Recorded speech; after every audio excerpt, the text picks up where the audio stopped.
toto je výsledok našej práce. Pýtam sa, prečo ministerka spravodlivosti neprišla a nepovedala namiesto tých nehoráznych útokov na Harabina, že Harabin ako minister spravodlivosti urobil kopu dobrých administratívnych reforiem, ktoré dnes oceňujú v Rade Európy, keď konštatujú, že došlo k výraznému skráteniu súdneho konania. Toto sú naše výsledky.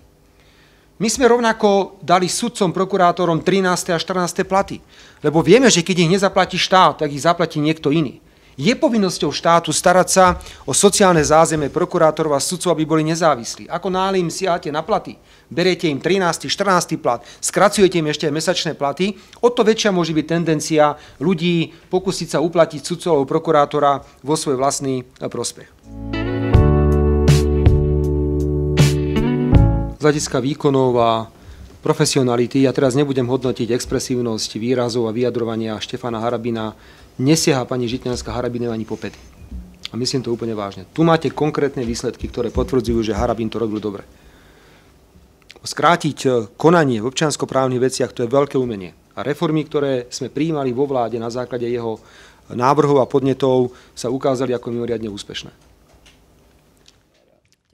Toľko humbuku a toľko divadla. Vidíte, jak to je v živote.